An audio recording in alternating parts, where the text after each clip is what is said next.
Does it work? Yeah, it works. Wow, that's big. So hello, my name is Anna Migas. I work as a front-end developer and designer in Lunar Logic. We are a no-management software house based in Krakow, Poland, which is not far, thankfully. We build apps in Rails, in Elixir, in React, and whatever technology suits our clients' needs best. The title of my talk is Make Your Animations Perform Well. And I had the pleasure to create and maintain free open source libraries. You can ignore the CSS name in the names there. And before I give you the first tip on animation performance, I need to share a short story with you about my life. So about 2 years ago, I bought my very first own apartment, and I decided to decorate it on my own. And what I found out is that like decorating your house is very similar to designing a website. You just need to put many things together that go well.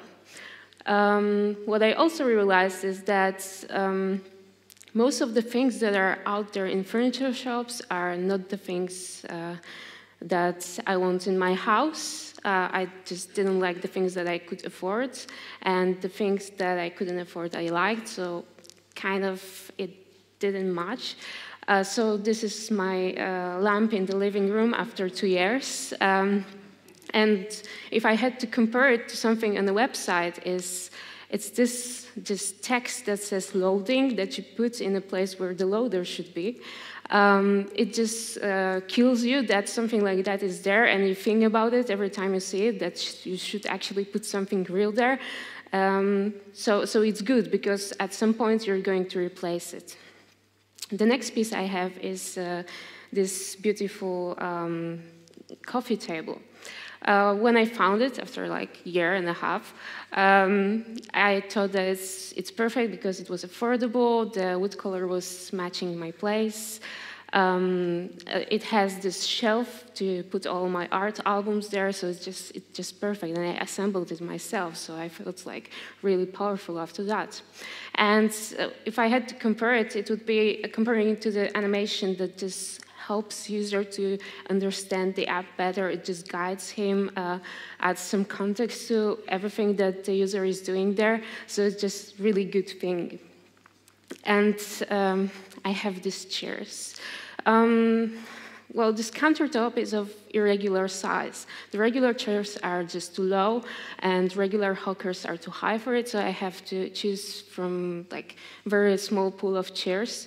I found this online, and they're like wide, affordable, and kind of like simple, so I thought they're going to be kind of okay, but it turned out they're kind of okay is not enough for me. I just hate them. I never sit on them. I prefer to eat standing up. The only moment that they're in use is on the big parties when someone gets like really drunk and decides to sit on them.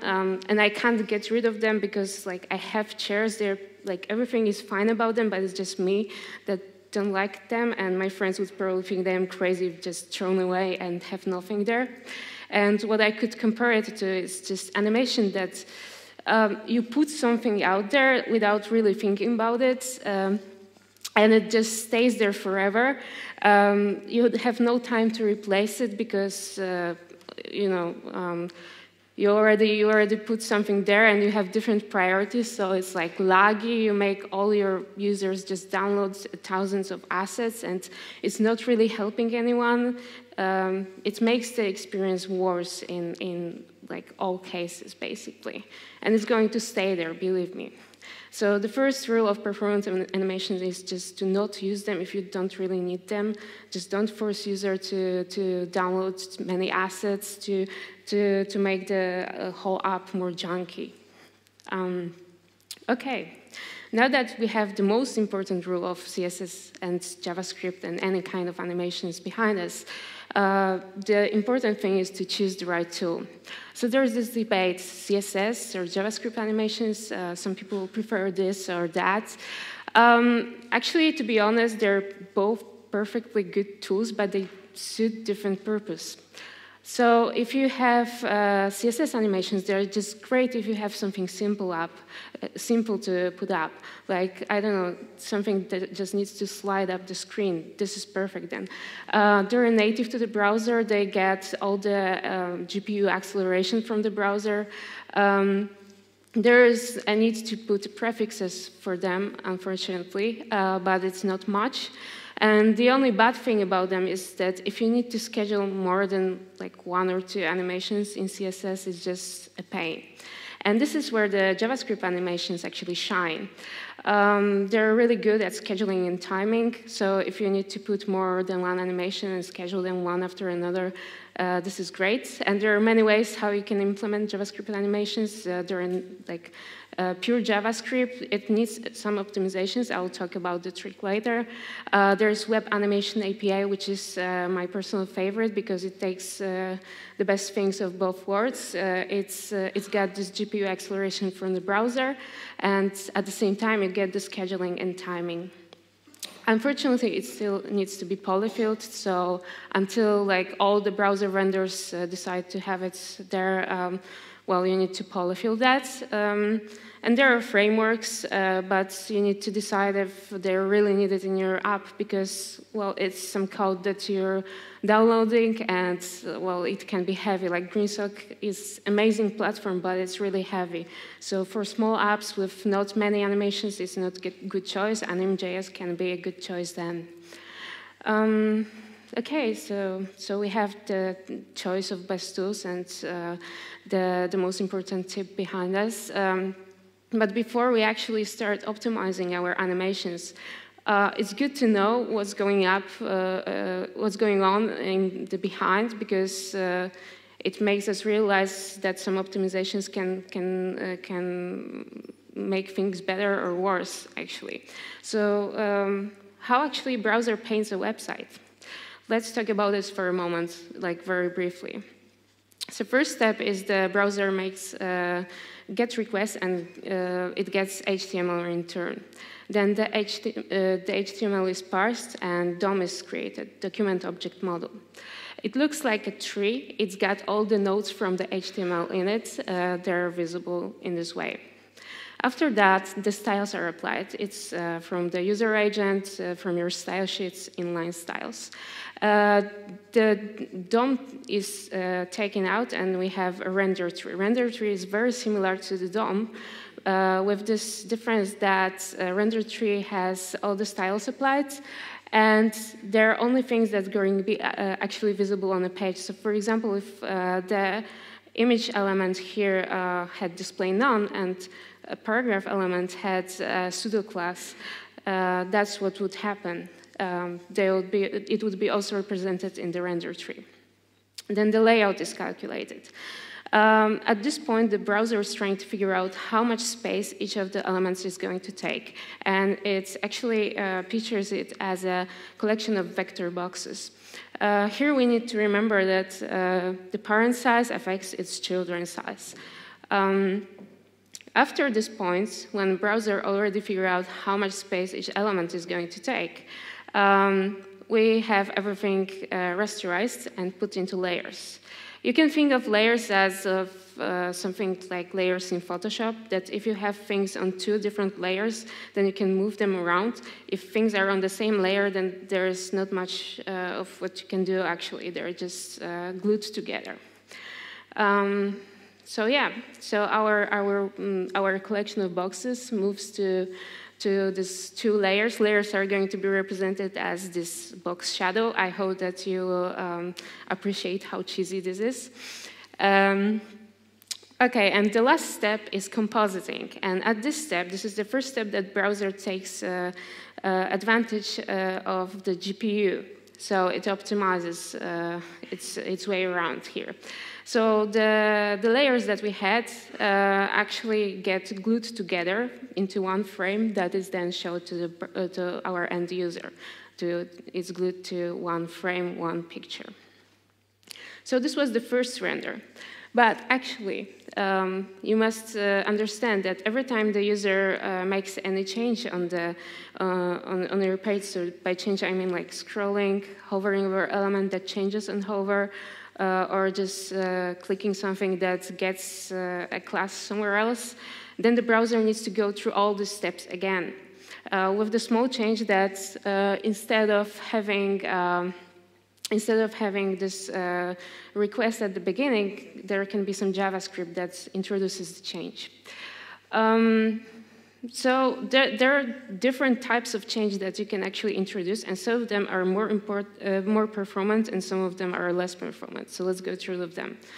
The first type of change is when we change layout. It's when we animate width, height, margins, left or right properties. And in this case, browser needs to go through all the steps because it needs to figure out how much space each element is taking. And unfortunately, it's a very costly change. Then there is when we change the paint properties. The browser knows how much space each element takes, so it can skip this step, so it's a bit more performant.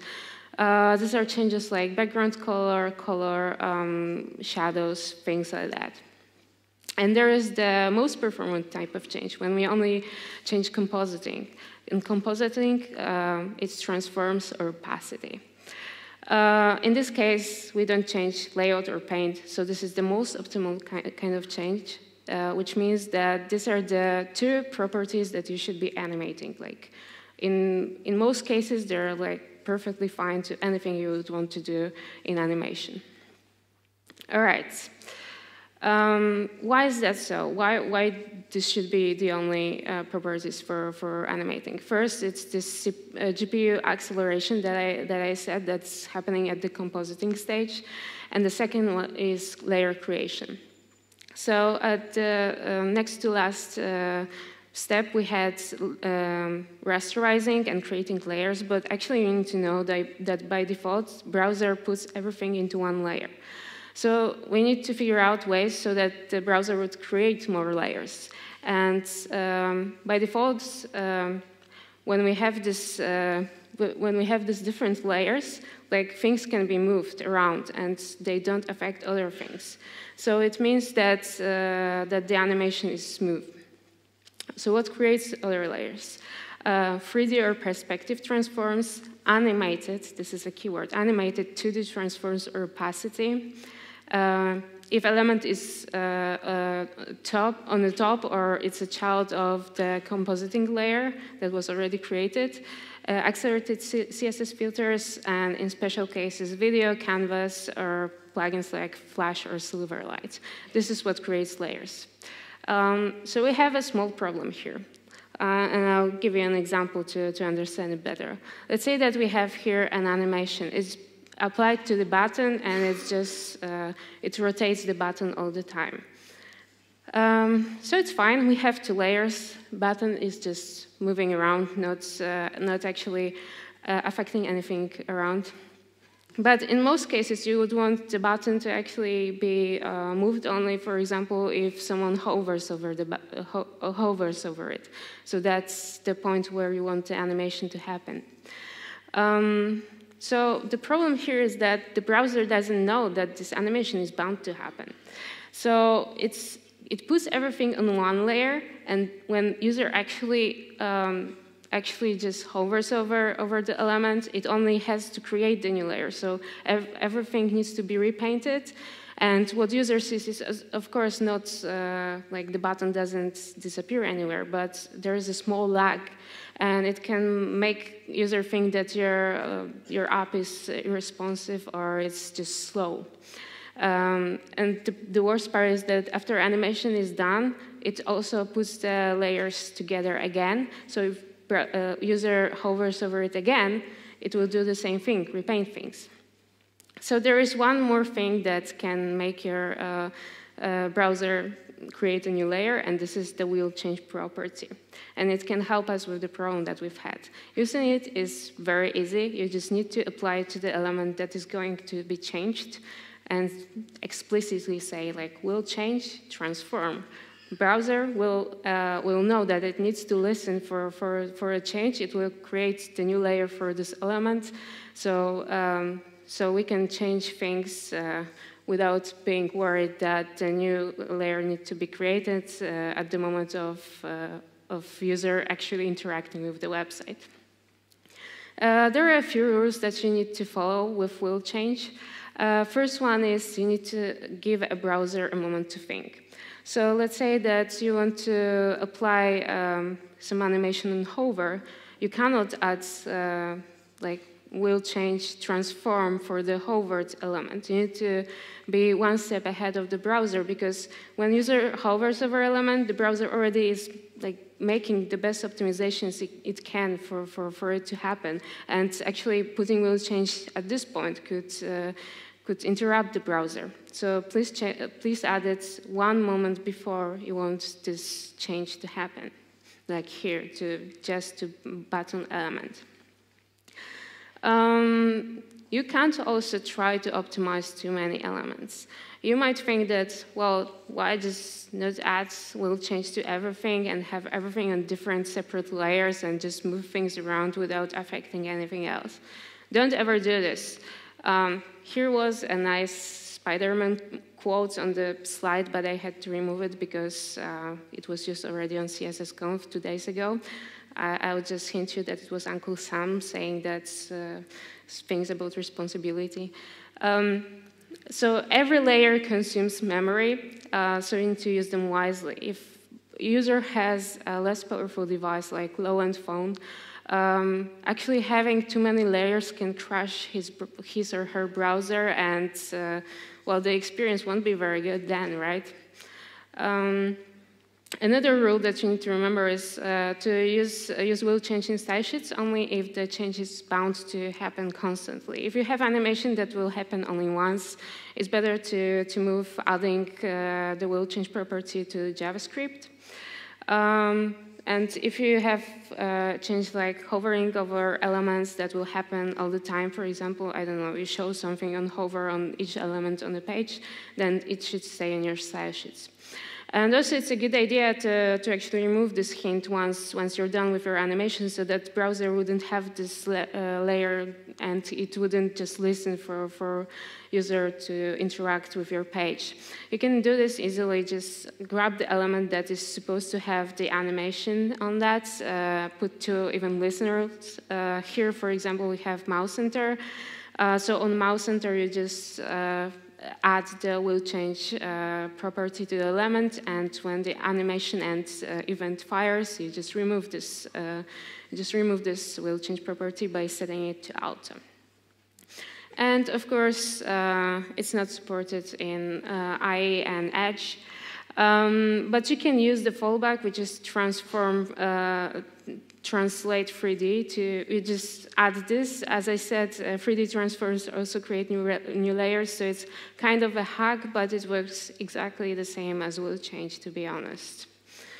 All right, the next technique I wanted to say is more of a principle. It's called flip technique.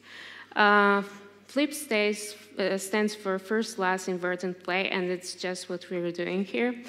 So basically, if you wanted to pull element from point A to B, you don't push it by 200 pixels to the right. You first pull it 200 pixels to the left, and then let it slide to its original position. It could be implemented very easily with transforms, as you can see, just as in the example. And if we, for example, had some kind of menu that we wanted to show in this way, we would just position it absolutely. Then we would add some transform to move it out of the viewport, add some transition so it would slide, not just show up in the place, and add, for example, a class of active that, when applied, would just let the element slide to its original position. You might ask, why would we do that? Like, what's the point? There is this 100 milliseconds gap that happens in between the moment that the whole page is loaded and the moment that user is able to interact with your page. It's just how our brains work. We are not able to interact with anything like on such short notice. So we're taking advantage of this 100 milliseconds gap, and even though it's like optimized, we're using transforms, there's still some small calculation that browser needs to make to figure out where's the destination point of this element. And here, if we first move element out and then let it slide to original position, then actually we're having these animations done up front. So the browser did the calculation, this gap, and when the user clicks on element, the change happens instantly. The calculation doesn't have to be done in this moment. So the flip technique actually can make a difference on less powerful devices, on low-end phones. So it's where you should be using it. Also, you should use it only for the animation that happens when user interacts with our websites. And there are free useful resources that you can use. There is a Flip.js library by Paul Lewis from Google. There is my library that is actually a collection of examples how you can use it. And there is a really good article by Paul Lewis, who is actually a creator of the technique as well. Okay, do you remember this? This was how the browser went through all the steps to show the page to our user. But actually, it's just one frame. And to have our animation look smooth, we should serve this frame every 16 milliseconds. Why 16 milliseconds? 60 frames per second is what our browsers can do for our animation. So this is how fast we should be serving the frames to the user so that the animation would look good. 1 second is just 1,000 milliseconds, and when we divide 1,000 by 60, it gives us 16 milliseconds. Truth be told, it should be more like 10 milliseconds, because after the browser goes through all the steps, there's still some cleaning up to do, but I don't want to scare you. Let's stay with 16. If we don't, if the browser fails to provide us with this frame every 16 milliseconds, the animation will just look not smooth. It will look there will be junk. The user might feel that actually your application is not responding very well. So now imagine that browser is trying to meet this 16 millisecond deadline. It's already at the layout part. It's figuring out how much space each element is going to take. And then the JavaScript comes in, like something needs to be changed. So the browser needs to go through all the steps again, like it needs to recalculate the styles and the layout again. Well, things happen. Try to meet that in 16 milliseconds. Browser is probably going to miss the deadline, and the frame is going to be lost. Animation will look terribly. Fortunately, there is a thing that can help us with that, and it's the RequestAnimationFrame function. So finally, something like truly JavaScripty, right? What RequestAnimationFrame does is it makes sure that all the JavaScript that is about to somehow influence the frame is going to come in the first possible moment of each frame. So this is how it works, and it's quite easy to implement. This is like the easiest case that we could have, that we need to just fire this function with something that is about to be repeated, and then recursively call the function from the inside. And of course, as with everything that's cool in the web, the RequestAnimationFrame has some rules. It needs vendor prefixes, and it needs polyfill for the less fortunate browsers. Fortunately, polyfill takes care of vendor prefixes, so if you're using polyfill, you don't have to care about that. Also, if you're using GreenSock or Web Animation API or jQuery 3.0 and higher, you also don't have to remember about RequestAnimationFrame because it's already there. It's inside these tools. There is CancelAnimationFrame, which is like complementary function that will just stop your animation from happening. And it's way better than using setInterval. Actually, setInterval is what is in the polyfill, but browser doesn't optimize for setInterval. It doesn't take setInterval into consideration when it's scheduling up the frame. And setInterval is just guessing that in the next 16 milliseconds the new frame will happen. But if something offsets and goes wrong, you still might miss the frame.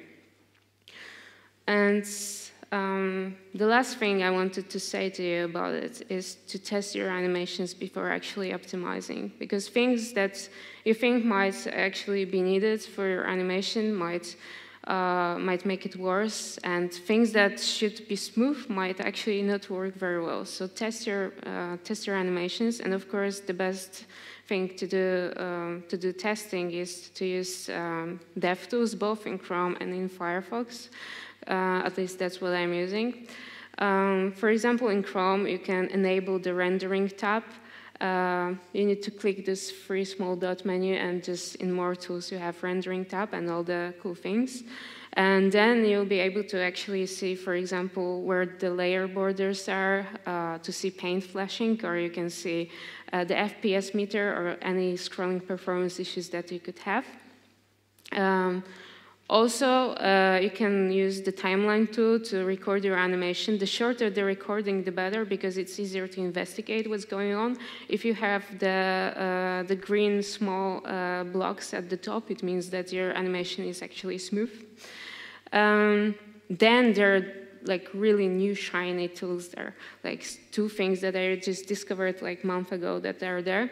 Layers tab, which shows you why every layer in the website was created. It says, for example, that it's the root layer, or the layer is because it's on top of other layer, or it's because it's animated transform. It's really, really useful thing.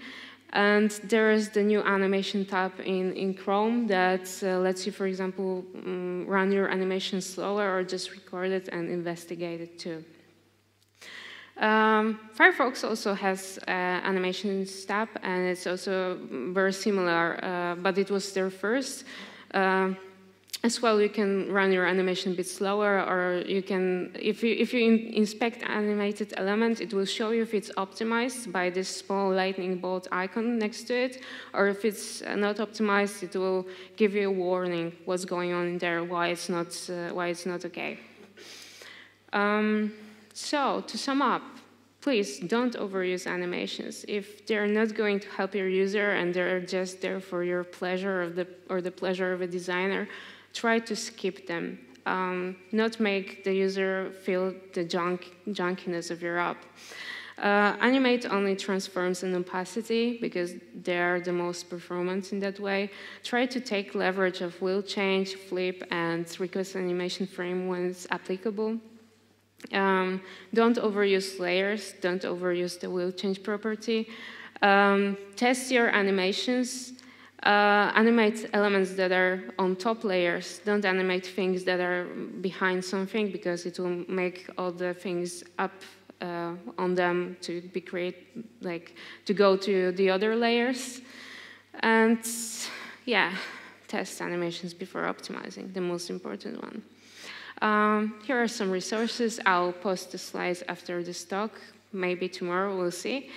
And thank you very much.